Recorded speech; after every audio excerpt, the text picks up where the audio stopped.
I've been thinking, I'm working on a paper, and this paper is about talking to self and something that communicating with self. How when we gain a sense of consciousness, a greater sense of consciousness, we start communicating in a different way. We don't project anymore.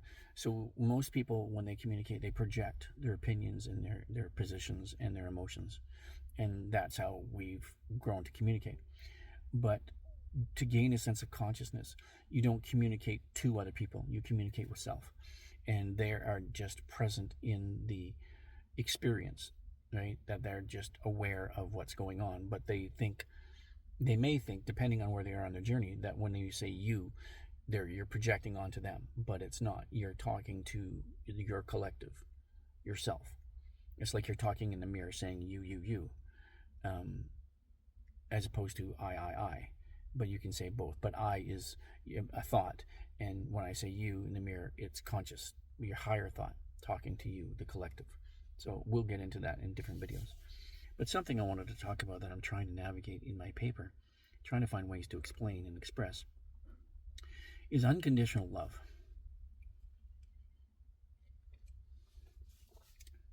We're born with that. Fresh off the boat. Brand new slate. Clean, pressed, ready to go. Absolutely dependent on someone else, other people, to navigate, to guide. Sadly, every single buddy, every single person, every single soul they're not healed, they're not conscious, they're broken, they're hurt, their wounds, their projection, it's ego, it's all that dark crap projected on to us. And it's sent from the DNA of both parents, right? It's epigenetics. It's proven now in science that situations will that promote an emotional response will be passed on from generation to generation, even if the trauma associated with that situation isn't experienced. The response or reaction to that situation is passed down from generation to generation in the DNA. Even past life experiences, if you want to talk about reincarnation, we can. And there'll be probably videos about that in the future, but this is something that I'm not talking about right now. I'm talking about unconditional love and where it comes from. It's what we came here for, what we came here with. But it's chipped and banged and crashed and it's beaten to freaking half to death with all the trauma and stuff from both sides of the generational DNA pool, like from both sides of the parents and then their parents and their parents. All this trauma passed down, and nobody knows how to heal through all this stuff until it gets to the point where, everybody starts having their spiritual awakenings that are trauma induced.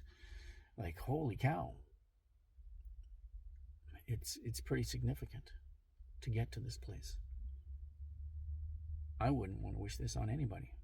I certainly do wish the healing, but not this experience, because it was not an easy experience to navigate, to endure, not by any stretch of the imagination.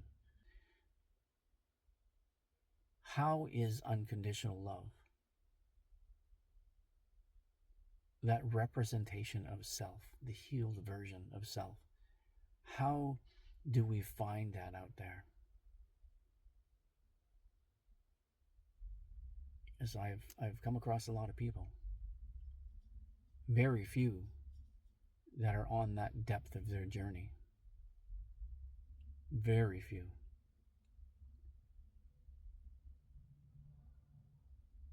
Finding that. Could you imagine what that would feel like? Having that kind of reciprocating energy. Those that are discovering the truth, unconditional love, what it feels like to find somebody that can project that back, that you have that connection with, that soul connection with. What you'll be able to create. to demonstrate, express what that feels like, how it is to navigate that on a day-to-day basis. It's like a perpetual, infinite loop of honeymoon phase. That's my guess.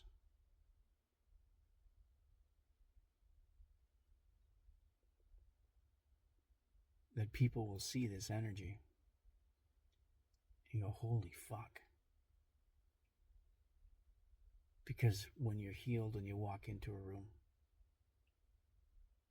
and everybody's looking at you, and you walk into a room just not by yourself, but if you walk into a room with somebody else on their healing journey, it draws everybody's attention. Now, if you walk into a room with your counterpart, someone who is in and projects out unconditional love of self through their healing and is conscious, you get a couple that does that,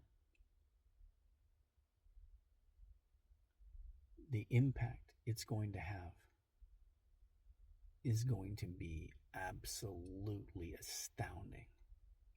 I don't even think I could create or navigate the vocabulary it would take to be able to define what that would look like and how impactful that would be on society and cultures. It would be literally a divine love, something we've searched for, but never really have had the opportunity or demonstrated something to obtain. Because nobody knows what that feels like, it doesn't exist. And it doesn't exist until we can feel it. And when we feel it, we can project it. And when we project it, other people will be triggered into it. That's how it works. As the person on the highest frequency, when you step into their world and their universe, you're being projected upon with that unconditional love, that truth, that authenticity, that peace. When you choose to live there, and people step into your energy,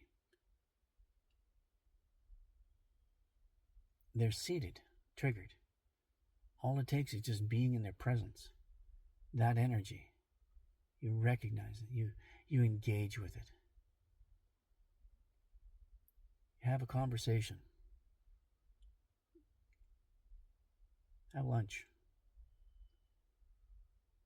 Allow them to project their energy onto you. And it's going to change your life. Because energy is everything. And just being in that energy is going to seed you. You just have to experience it.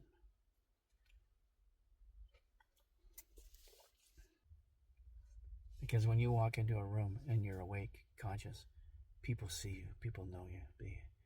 They want to talk to you. They wave to you. They nod to you because they know. But then again, it's fleeting. But you've seeded them. Have an amazing day. You've got this.